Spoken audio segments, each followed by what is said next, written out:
Good morning guys. Good morning po.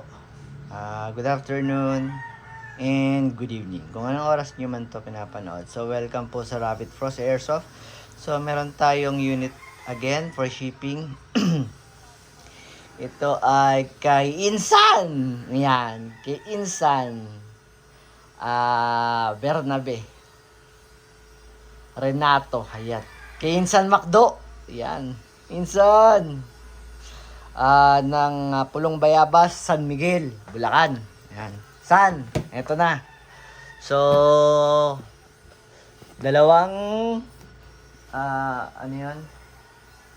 Dalawang gas, dalawang bibis, isang silicone oil. So, Insan, ito yung unit mo. Ang nakuha po sa akin ng aking pinsan ay itong G19 Tactical Combat Master John Wick 2. Ayan. So, eto, kasi hindi naman license yung ENC, kaya tinatakpan nila.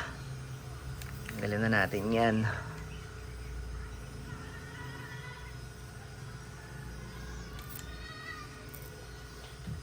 Yan. Saan ikaw na ikaw na maglinisan? Okay. Meron pa ba? Okay, wala na. So, ito, compact na compact. Pag compact, malakas ang blowback. Ganun sa totoong baril at saka sa airsoft. Pag maliit, pag compact sa totoong baril, malakas ang recoil.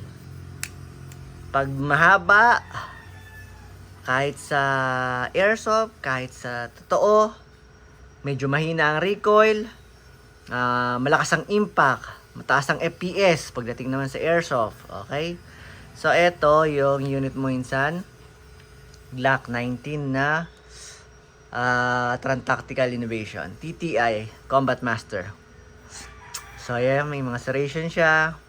Tapos, meron siya ditong butas.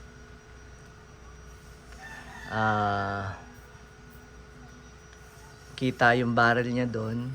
Kasi ito, ikaw na magtanggal nito Insan. Ito parang pag tinanggal ko, maglalagkit lang eh. Yan. May mga Glock markings din.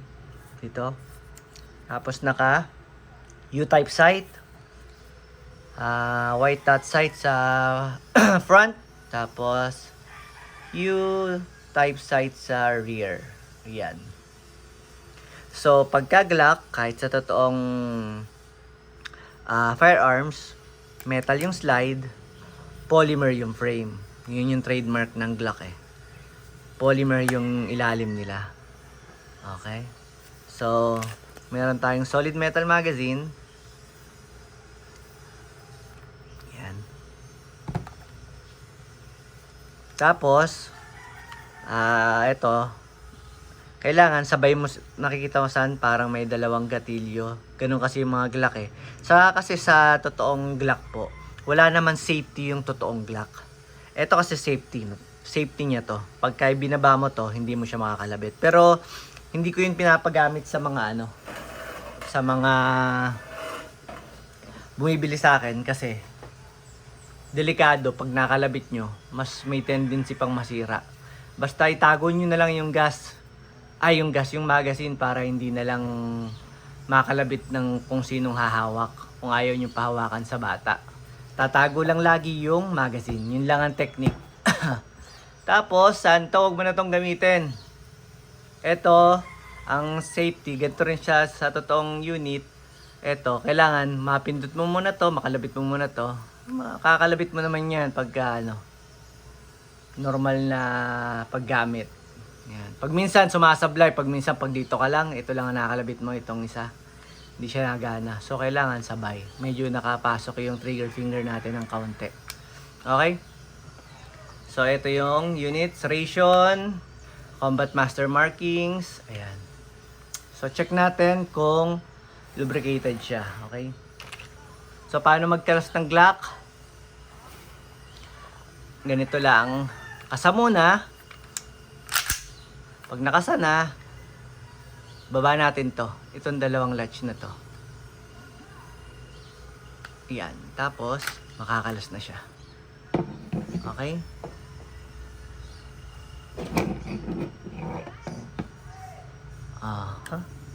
Medyo tuyo siya.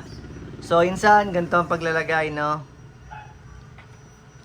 Sa mga railings, ay may konting, ayun, no? Yung ENC, naglalagay sila ng parang grease, ng grasa, na, ano, yung double bell, laging tuyo, eh. Ito, meron siyang konting mga grasa-grasa. So, excuse me. So, lalagyan mo insan sa mga railings. Apat yan. 1, 2, 3, 4. Shoutout dyan sa mga kamag-anak natin sa San Miguel, no? Shoutout insan. Pagkalat mo na meron ka ng vlogger na pinsan, eh. Ayan. So, pag nalagay mo na insan, pasok mo lang doon. Itong railings na to, isushoot mo lang doon. Yan. Tapos, diretso ka sa, tapos, release. Tapos, kalat natin yung silicone oil. Angat natin itong konti. Nahihirapan ako, masyado akong ano. So, paano maglagay ng gasan? Ganito. Ito, mas maganda, ibaba mo na lang to. Kasi para kitang-kita mo yung inlet. Ito kasi yung lock niya eh. Ayun o. Hilahin mo to para kitang-kita mo yung inlet valve. Mahirap asintahin pagka may ganun pa eh. Ayan.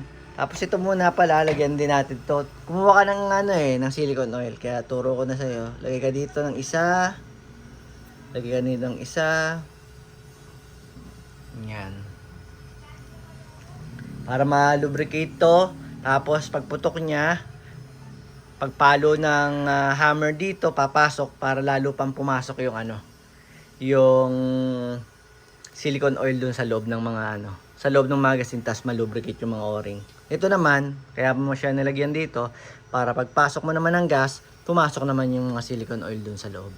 Okay, eto, dito ang hawak, dulo, wag dito kasi magsi-shake-shake pa yan, pwede yung masira itong inlet valve. So, dulo sa dulo, tapos nasa baba ang magazine, tapos ito naman nasa taas.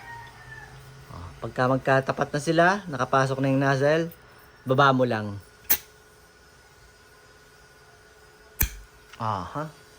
Leak check. Okay. Goods. Tapos, baba lang ulit natin to.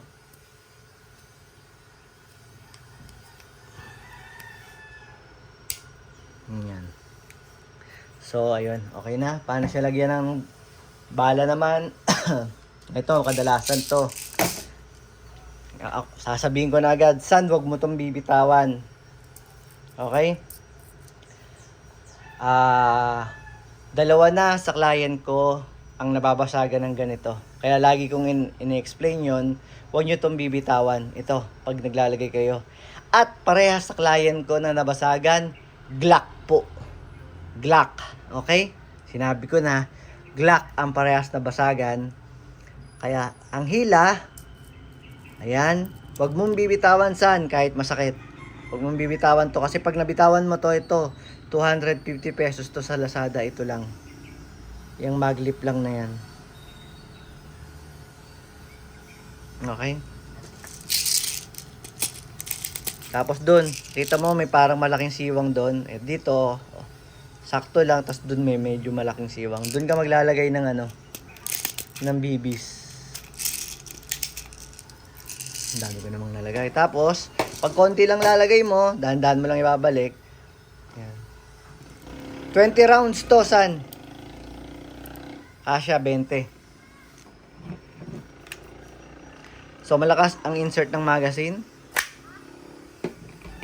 Pause. Yeah.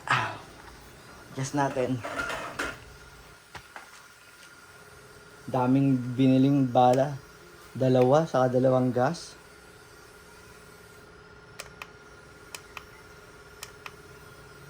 Yan. So, 0-0. Pagkakasainsan, bitaw agad. Huwag mo nang susundan pa ng kamay. Huwag mo nang ibabalik. Huwag mo siyang i-baby. Okay? So, ang hirap ah. Bitaw. Chrono. 3:17. Binasa. Ayaw ulit. 3:15. Okay. So, ubusin natin yung lamang bibis.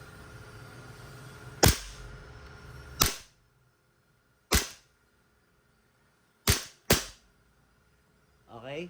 Pag ubos na saan, release ng magazine.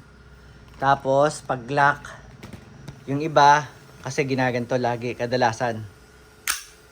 Para magandang tingnan, tsaka mas mabilis. Pero, payo ko sa'yo, pagka naubusan ng magazine, naubusan ng bala, release the magazine, tapos hatak lang. Hatak. Tapos bitaw.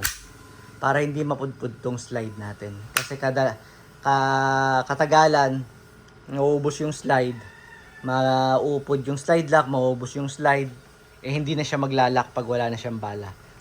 Punayang putok pa rin niya kahit wala nang lumalabas na bala. Okay? Thank you, Insan.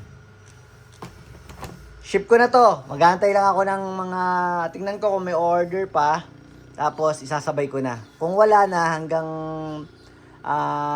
before lunch, ship ko na. Okay? Thank you, Insan.